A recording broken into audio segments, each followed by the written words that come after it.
Bonjour à vous et bienvenue, c'est JC des Aexiens.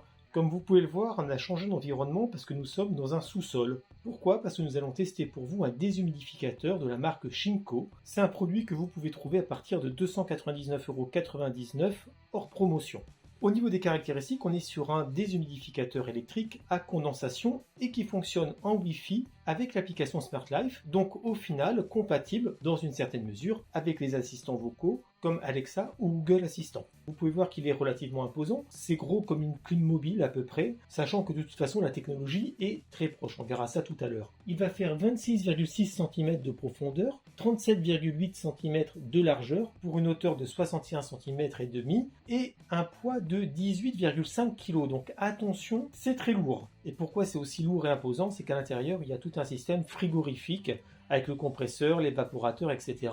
Donc tout ça, ça fait de la masse. C'est le produit le plus puissant de la marque. Il va vous permettre d'enlever jusqu'à 50 litres d'eau dans l'air ambiant par jour. C'est quand même très bien. Pour cela, il y a un bac de 7 litres qu'on verra tout à l'heure. Ça va permettre de traiter une surface d'à peu près 55 mètres carrés au sol, donc plus de 120 mètres cubes facilement. Ça reste l'un des plus costauds qu'on peut trouver et c'est franchement très bien et tout à fait adapté, par exemple, dans un garage, dans un sous-sol, selon les zones où vous habitez également. Si vous habitez en bord de mer, vous savez très bien de quoi je parle. Ça peut également vous permettre de sécher plus rapidement le linge parce qu'il y a plusieurs modes. On reviendra dessus. Ça ne s'arrête pas là parce que au niveau des caractéristiques, il a également une pompe de relevage. Ça veut dire que vous allez pouvoir le faire fonctionner soit en récupérant l'eau dans son bac de 7 litres. C'est un bac que nous avons ici. Et vous voyez qu'il y a également ici un petit flotteur, ce qui fait qu'il va s'arrêter quand d'aventure, en fait, il y aura trop d'eau. Si vous voulez le mettre à demeure, entre guillemets, parce que vous avez une utilité permanente, il y a la possibilité, par l'arrière, de venir brancher les tuyaux d'évacuation et avec la pompe de relevage, de les envoyer à plus de 5 mètres de hauteur. Ça veut dire que vous pouvez également l'utiliser pour récupérer l'eau et arroser les fleurs, par exemple, parce qu'on est sur un système mécanique et non un système chimique. C'est-à-dire que contrairement à ceux où vous allez mettre des sels minéraux à l'intérieur, qui fait que vous allez avoir une eau qui va être chargée en sel et donc inutilisable, là vous avez de l'eau tout à fait standard, donc bien sûr vous n'allez pas la boire, mais pour arroser les fleurs ou toute autre chose, c'est tout à fait acceptable et tout à fait utilisable. Il est également doté d'un filtre à charbon actif pour pouvoir traiter l'air quand elle va rentrer dans le déshumidificateur. Voilà, le filtre est ici, vous voyez. Et là, vous avez tout le système par lequel l'air va venir passer et être aspiré. Donc, comment ça fonctionne en fait? Il y a dedans un fluide frigorifique qui est le R290, donc du propane en fait, qui a un impact assez limité sur l'environnement. On va laisser de côté les basses pressions ou les hautes pressions en fait, qui servent juste à rendre le cycle plus efficace à température ambiante, mais c'est basé sur un cycle frigorifique. Donc le fluide que vous avez à l'intérieur est dans un premier temps sous forme liquide. Il va venir passer à l'état gazeux en récupérant de la chaleur dans le milieu extérieur au niveau de l'évaporateur que vous avez là, que vous voyez un petit peu en bleu derrière. Cet évaporateur va donc devenir froid, étant donné que le fluide va récupérer sa chaleur pour se transformer en gaz. Donc il s'évapore. Parallèlement à ça, vous avez le ventilateur du déshumidificateur qui va aspirer l'air ambiant et cet air va passer au niveau de cet évaporateur qui est froid. Donc la vapeur d'eau que vous avez dans votre air humide, parce que vous voulez la traiter, va se condenser et va aller se collecter dans le bac de récupération qu'on a vu tout à l'heure. Votre fluide est donc sous forme gazeuse et il va vouloir repasser sous forme liquide pour pouvoir recommencer le cycle. Donc il va falloir qu'il relargue de l'énergie, de la chaleur, donc pour redevenir liquide. Et ça se fait au niveau du condensateur. Il va se condenser de gaz à liquide. Ça veut dire qu'il va relarguer de la chaleur et cette chaleur va être utilisée en partie pour chauffer l'air qui va être expulsé. Donc ça veut dire que l'air qui va sortir va être de l'air réchauffé et qui va potentiellement réchauffer votre pièce également. Il va vous permettre de gérer l'humidité de votre pièce entre 30 et 80% d'humidité relative par tranche de 5%. Donc vous viendrez choisir en fait avec la touche humidimètre que vous avez là, le niveau que vous attendez. On verra ça tout à l'heure, mais quand on le mettra en place, ça va faire un petit peu de bruit. Vous avez ici l'affichage de l'humidité ambiante. C'est un affichage qui sera plus juste lorsque l'air va circuler dedans. Là, il n'y a pas d'air qui circule, donc elle est totalement biaisée, elle est sous-estimée. Vous avez plusieurs autres boutons qui sont importants. Celui-ci, qui est le même que pour l'humidimètre, si vous appuyez 3 secondes dessus, va vous permettre de lancer la pompe de relevage. Celui-là, c'est le bouton des modes. Vous avez le mode automatique où il va gérer tout seul en fonction de l'humidité que vous allez régler, sachant que quand il va être à 5% d'humidité relative en dessous de ce que vous avez réglé, il va arrêter son cycle, il va juste brasser l'air en fait. Vous avez également le mode séchage de linge, laundry, qui là va tout faire fonctionner à fond pour vous permettre de faire sécher le linge plus vite. C'est bien pratique pour un appartement par exemple. Vous avez également ici le bouton ventilateur pour gérer à la main la puissance, donc il n'y a que deux possibilités, élevée ou faible. Vous avez là le bouton clean, vous allez venir assécher l'intérieur du déshumidificateur pour éviter qu'il y ait un développement de moisissures, de bactéries. Donc au niveau hygiénique, c'est très bien. Là, c'est pour pouvoir mettre des programmes, vous pouvez le faire tourner pendant X temps et vous pouvez un peu le paramétrer sur 24 heures, mais ça va être quand même beaucoup plus simple avec l'application qu'avec les boutons. Ça, bien entendu, c'est le bouton on-off. Et pour le mettre en mode appairage, quand vous voudrez installer l'application, il faut le brancher, le laisser dans cet état-là, c'est-à-dire qu'il est en veille, là il ne tourne pas, et vous appuyez 3 secondes sur le bouton humidimètre. Et la lumière que vous avez ici, qui est la lumière Wi-Fi, va venir clignoter rapidement. Et là, il est en mode appairage pour pouvoir être connecté à Smart Life. Mais il faut faire attention parce que c'est du 2,4 GHz seulement. Il est livré également avec des tuyaux d'évacuation. Voilà, il y a 2 mètres pour le plus long, qui est aussi le diamètre le plus petit. Mais vous pouvez mettre ce que vous voulez, de la longueur que vous voulez, sachant que, comme je vous l'ai dit, il y a une puissance suffisante pour relever l'eau jusqu'à 5 mètres. Il est annoncé comme étant également relativement silencieux pour 49 décibels. Clairement, on va voir par rapport au test, on va faire des mesures, mais je n'y crois absolument pas du tout, parce que vous voyez très bien comment fonctionne un climatiseur. Dès que les pompes vont se mettre en marche, ça va faire du bruit. Donc ça veut dire que lorsque vous allez l'utiliser, il va falloir prendre en compte 4 choses. Le premier, c'est son poids. C'est comme un petit climatiseur, c'est quand même relativement lourd. Le second, c'est le bruit. On reviendra dessus, mais ça fait pas réellement 49 décibels. Donc le mettre en pleine nuit dans une chambre, c'est pas forcément l'idéal. Ensuite, va y avoir le flux d'air, parce que ça va souffler quand même pas mal. Il y a des ventilateurs, et il faut bien que l'air soit brassé pour qu'elle puisse être au final déshumidifiée. Et le quatrième point, c'est la chaleur que ça va dégager. On va passer à l'installation. Vous allez voir qu'avec Smart Life, ça se fait sans trop de difficultés, à condition d'avoir un seul et unique réseau 2,4 GHz. Si vous avez un réseau bi-band, il va vous falloir absolument réussir à ne mettre en service pour l'installation que le 2,4 GHz. Après, vous pourrez le remettre, mais sinon, il ne va pas réussir à se connecter. Sous l'application Smart Life, il faut appuyer sur le petit plus en haut à droite, ajouter un appareil, et venez sélectionner dans Petit appareil électroménager le déshumidificateur. Il n'y a qu'une seule possibilité, c'est en Wi-Fi, parce que de toute façon la fonction Bluetooth ne fonctionne pas.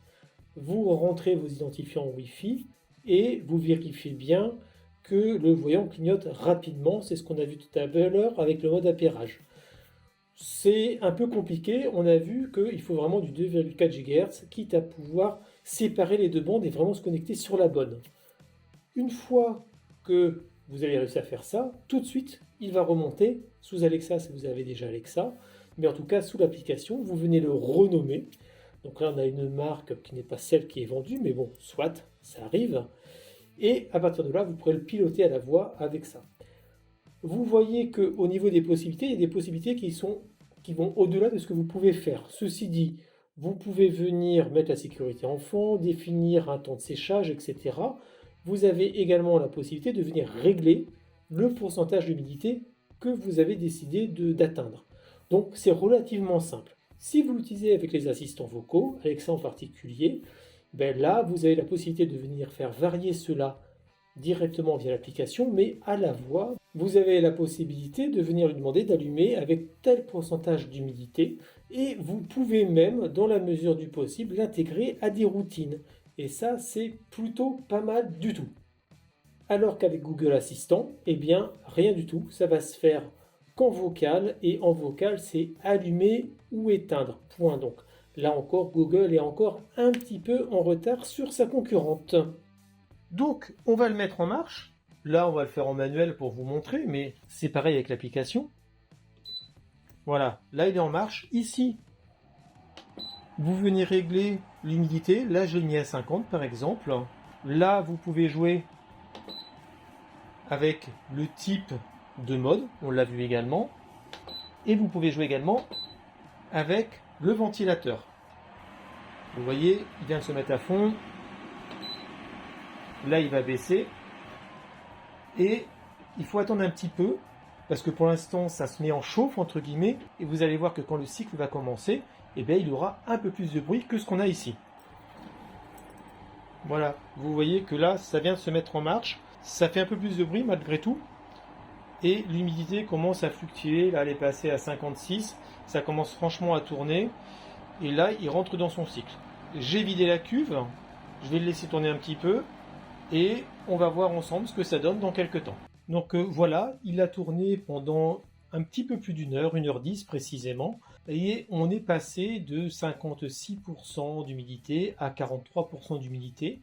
C'est à peu près ce qu'on perd à chaque fois, entre 12 et 15% d'humidité relative par heure. Et on a récupéré également presque 500 ml d'eau, 490 pour être précis. On avait fait d'autres mesures auparavant et en 2 heures, on était à 970 ml. Donc on est là aussi à peu près en moyenne à 500 ml/h. Sachant que bien entendu, le pourcentage d'humidité relative que vous allez réussir à abaisser, tout comme l'humidité que vous allez réussir à capter, dépend à la fois de l'humidité de base que vous avez. Plus c'est élevé, plus vous allez pouvoir en retirer. Moins il y en a à retirer, plus ça va être difficile. Mais également du réglage que vous avez fait. Si vous êtes à 60% d'humidité relative et que vous réglez pour être à peu près à 30%, forcément ça va aller relativement vite parce que ça va tourner très fort.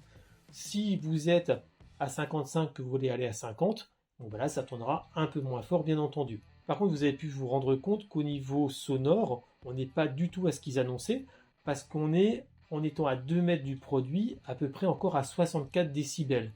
Et ça monte à 72 quand on est à 1 mètre. Donc là, pour l'utiliser en pleine nuit, c'est pas possible, en tout cas si c'est dans une chambre. Dans une pièce qui fait à peu près 15 mètres carrés, on a pris environ 3 degrés. Donc pour l'hiver c'est bien, pour l'été peut-être un peu moins, mais en même temps il y a moins besoin d'utiliser un déshumidificateur à cette période-là. Avec les assistants vocaux, ça marche pas mal. Vous pouvez vous en servir avec Google Assistant, vous allez lui demander d'allumer ou d'éteindre. Par contre vous ne pouvez pas régler ni à la voix, ni par l'application le pourcentage d'humidité que vous souhaitez atteindre. Par contre avec Alexa c'est tout à fait possible. Regardez par exemple, Alexa, allume déshumidificateur à 45%. Voilà, c'est passé à 45%. Et ça s'allume. Et il se met en marche tout de suite parce que en plus on s'en est servi tout à l'heure, donc il est encore chaud entre guillemets. Mais vous voyez que ça fait quand même du bruit. Alexa, éteins déshumidificateur. Rien à dire. En conclusion, c'est un produit qui est quand même relativement intéressant. C'est vrai qu'on trouve beaucoup d'humidificateurs.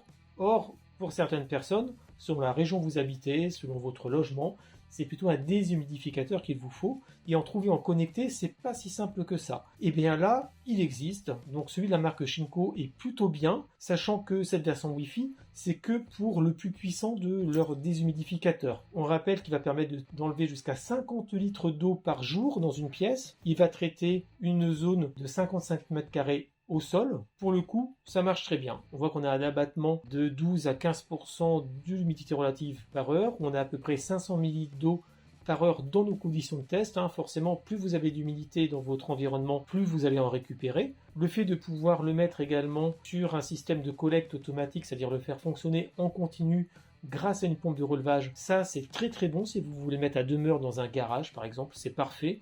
Sinon, un réservoir de 7 litres, ça marche aussi très bien. Donc, il a beaucoup d'avantages, quelques inconvénients, par contre, on l'a dit, comme son encombrement, il est relativement lourd, il fait du bruit et il souffle pas mal. Mais le fait de souffler est normal pour ce type de fonctionnement, étant donné que ça va brasser votre air. Il fonctionne en Wi-Fi avec une application qui est très simple, mais qui est plutôt logique. Vous avez vu qu'on peut changer les modes, on peut décider de l'humidité à atteindre, on peut mettre des timers, etc. Le fait de pouvoir faire un séchage interne est très intéressant parce que ça va permettre d'éviter d'avoir un développement de moisissure dans votre déshumidificateur en lui-même. Le fonctionnement à la voix est plutôt bien, surtout avec Alexa. Avec Google Assistant, c'est beaucoup moins poussé. Donc, il est quand même plutôt bien, si ce n'est également un prix qui est peut-être un peu fort. Mais là encore, quand on commence à taper sur des produits qui ont des rendements de déshumidification de plus de 20 ou 30 litres par jour, on est quand même dans le haut de gamme de ce type d'appareil-là. Appareil ménager, j'entends. Donc, c'est quand même un très bon produit et pour le prix, c'est tout à fait justifié et pour certains logements, ça mérite franchement le coup. Il y a une maîtrise qu'on n'a pas avec les absorbeurs d'humidité standard. C'est un investissement sur le plus long terme, mais également qu'on cherche vraiment à avoir de vrais résultats et des résultats précis. Donc à partir de là, le niveau rapport qualité-prix est tout à fait justifié. On aurait juste aimé qu'il fasse un peu moins de bruit, qu'il vibre un peu moins et que le ventilo soit un petit peu moins fort, du moins qu'on puisse régler son orientation, ce qui n'est pas le cas. J'espère que ce test vous a plu. N'hésitez pas à vous abonner à notre chaîne YouTube et à liker cette vidéo, ça fait toujours plaisir. Vous pouvez également retrouver le test plus complet de ce produit sur notre site internet www.lesalexiens.fr et nous sommes également présents sur les réseaux sociaux. À bientôt!